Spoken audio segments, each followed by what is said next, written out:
नमस्कार, मैं राजकीय औद्योगिक प्रशिक्षण संस्थान बिसौली से वेल्डर व्यवसाय के विषय ट्रेड थ्योरी में आज गैस वेल्डिंग के बारे में चर्चा करूंगी। वेल्डिंग क्या होती है? तो वेल्डिंग एक फैब्रिकेशन प्रोसेस होती है जो दो मटेरियल को जोड़ने के लिए प्रयुक्त की जाती है। गैस वेल्डिंग उसी का एक टाइप होता है। वेल्डिंग मुख्यतः 3 प्रकार की होती है: solid state welding, liquid state welding and solid liquid state welding. Gas welding जो है वो लिक्विड स्टेट वेल्डिंग का एक उदाहरण है। इसमें फ्यूल गैस जो है वो बर्न होकर हीट जनरेट करती है और मेटल को आपस में जोड़ती है। इस वेल्डिंग में मुख्यतः ऑक्सीजन और एसिटिलीन गैस का इस्तेमाल किया जाता है। वेल्डिंग के लिए एसिटिलीन यहाँ पर एक फ्यूल गैस की तरह उपयोग में लाई जाती है।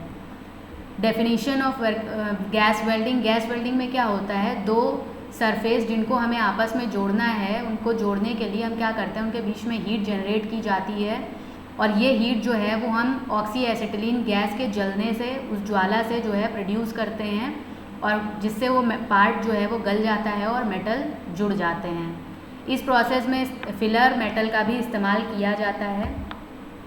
फिलर मेटल वह मेटल्स होते हैं जो क्या करते हैं, जो खाली जगह होती है वहाँ पर गर्म होकर लिक्विफाई होकर उस स्पेस में चले जाते हैं और बैठ जाते हैं, जिससे कि उसकी फिटिंग जो है वो बहुत अच्छी हो जाती है। जनरली हम गैस वेल्डिंग में जो फिलर मेटल का इस्तेमाल करते हैं वो बोरेक्स कहलाता है। फ्लक्स कोटिंग जो होती है इसका इस्तेमाल किया जाता है ताकि एटमॉस्फेरिक गैस का जो है कंटामिनेशन ना हो सके और वेल्डिंग जोड़ जो है वो कमज़ोर ना हो। अगर ये एटमॉस्फेरिक गैस ऑक्सीजन वगैरह से रिएक्ट कर लेगा तो हमारा वेल्डिंग जोड़ जो है वो कमज़ोर हो जाएगा। वेल्डिंग फ्लक्स जो होता है कार्बन और सिलिकॉन मटेरियल का बना हुआ होता है। ये एटमॉस्फेरिक गैसेस से जो है वेल्ड को एक शील्ड प्रदान करता है। गैसेस जो होती हैं वो एटमॉस्फेरिक गैसेस का बचाती हैं और ऑक्सीडेशन से प्रिवेंट करती हैं। ऑक्सी एसिटिलीन वेल्डिंग जो होती है ये मुख्यतः 2 विधियों काम में लाई जाती हैं। इसमें एक होती है हाई प्रेशर वेल्डिंग, दूसरी होती है लो प्रेशर वेल्डिंग।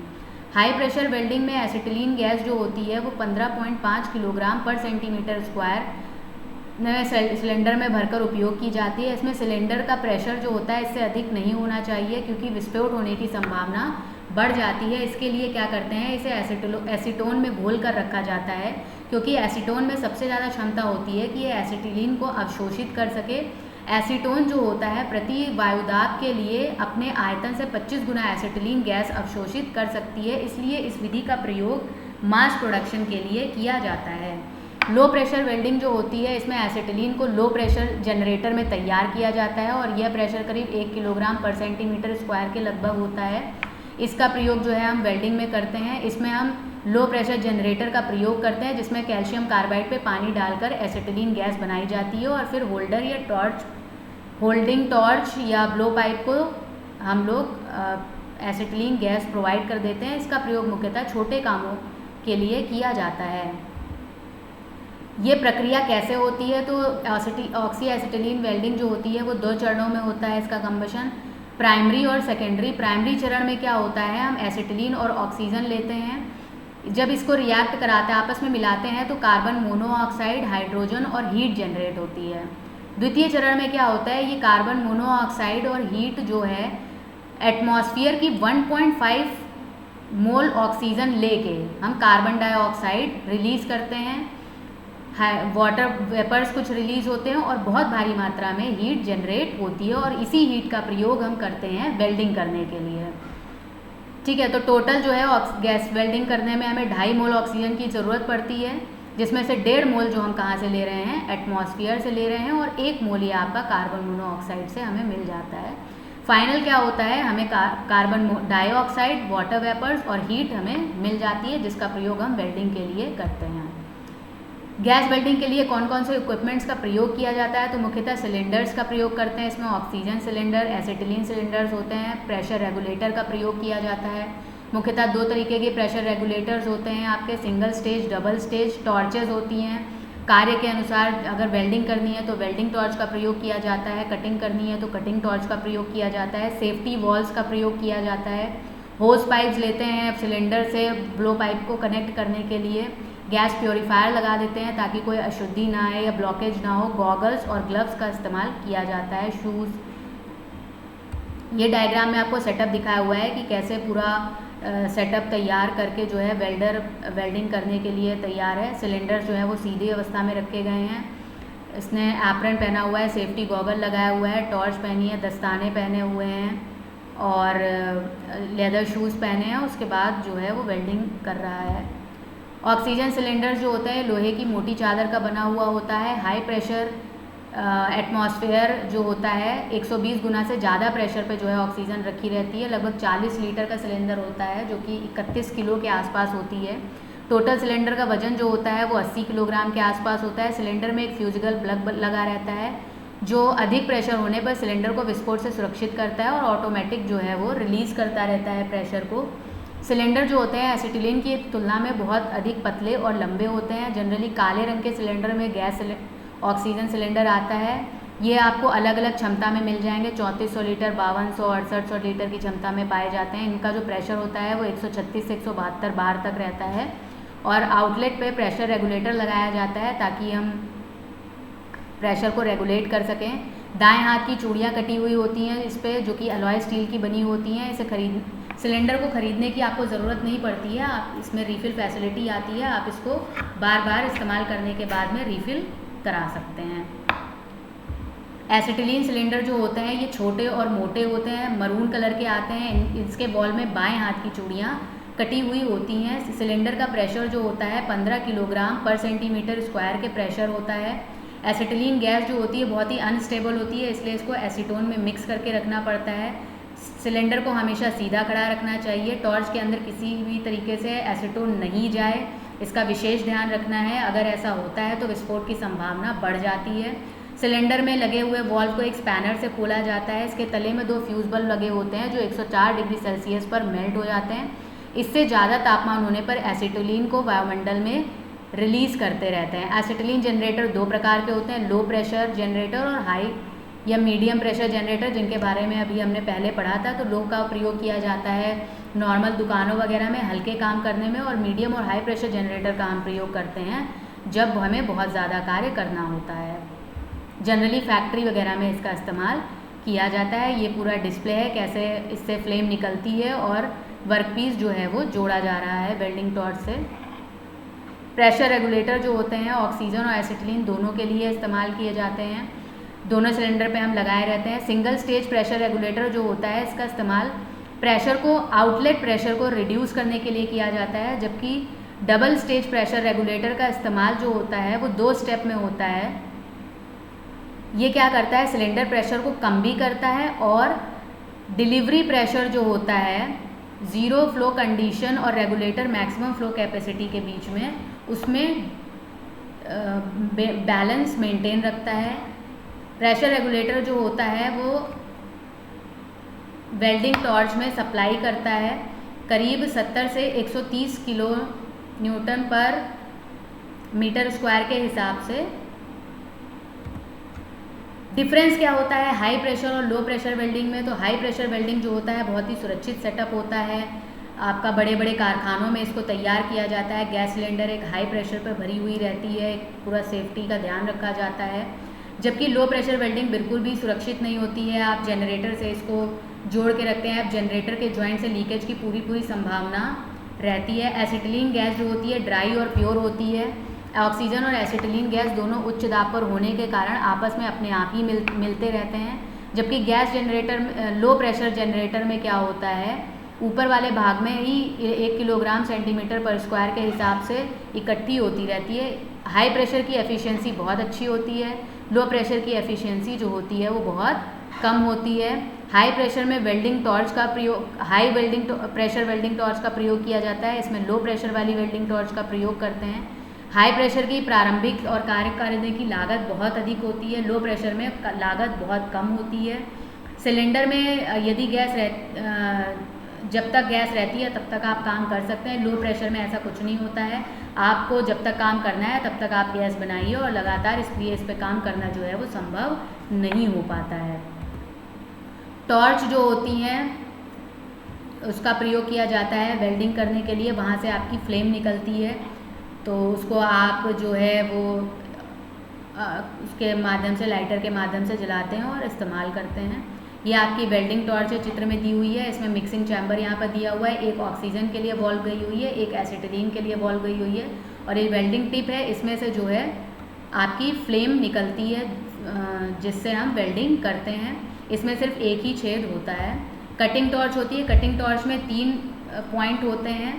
इसमें इसका जो होल होता है, बीच में एक सेंटर होल होता है, किनारे किनारे और एक्स्ट्रा होल होते हैं। किनारे जो होल्स होते हैं वो प्री हीटिंग का काम करते हैं, और बीच वाला होल जो होता है वो कटिंग का काम करता है। ठीक है, इसमें भी ऑक्सीजन और एसिटिलीन के लिए 2 अलग अलग जो है होस पाइप्स दिए हुए रहते हैं, जिससे हम होस पाइप्स को कनेक्ट करके काम करते हैं। गॉगल्स और ग्लव्स का इस्तेमाल किया जाता है सेफ्टी पर्पस के लिए, ताकि आपको रेडिएशन और आग से बचा सके। सेफ्टी वॉल्व होती है, सेफ्टी वॉल्व जो होती है गैस की टंकी को अधिक दाब से कारण विस्फोट से बचाने के लिए इस्तेमाल की जाती है। जनरेटर की स्टोरेज टैंक में सेफ्टी वॉल्व लगाए जाते हैं और एक निश्चित प्रेशर पर होने पर ही अपने आप खुल जाते हैं और दाब को रिलीज़ कर देते हैं।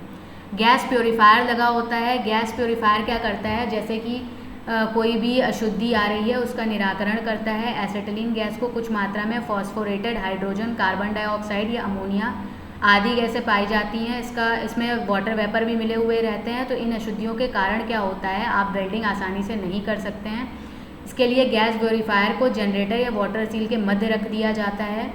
इन अशुद्धियों के कारण वेल्डिंग में पोरोसिटी या ब्लो होल आ जाते हैं। ज्वाला का टेम्परेचर भी मेंटेन नहीं रह पाता है, इसलिए इसको क्या करते हैं, एक सिलेंडर में 4 भागों में बांट देते हैं। सबसे नीचे वाले भाग में एक टैप लगी हुई रहती है जो कि नीचे की तरफ खुलती है। फिर उसके ऊपर प्यूमिक स्टोन या कैल्शियम क्लोराइड भरा रहता है जो गैस के वाटर वेपर को अब्जॉर्ब कर लेता है। तीसरे भाग में ब्लीचिंग पाउडर भरते हैं जो एसिटिलीन में मिली अशुद्धियों को सोखता है। फिर ऊपर ग्लास वोल भरते हैं जो कि धूल के कणों या चूने के पाउडर को गैस के अंदर जाने से रोकता है।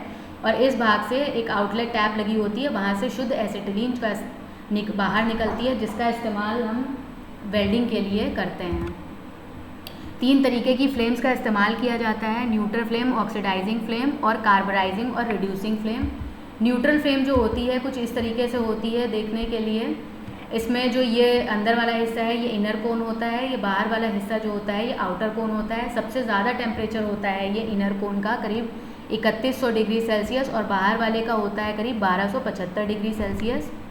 न्यूट्रल फ्लेम जो होती है इसमें कोई भी केमिकल रिएक्शन नहीं होती है, मतलब इसमें ऑक्सीजन और एसिटिलीन जो है दोनों बराबर मात्रा में ली जाती हैं।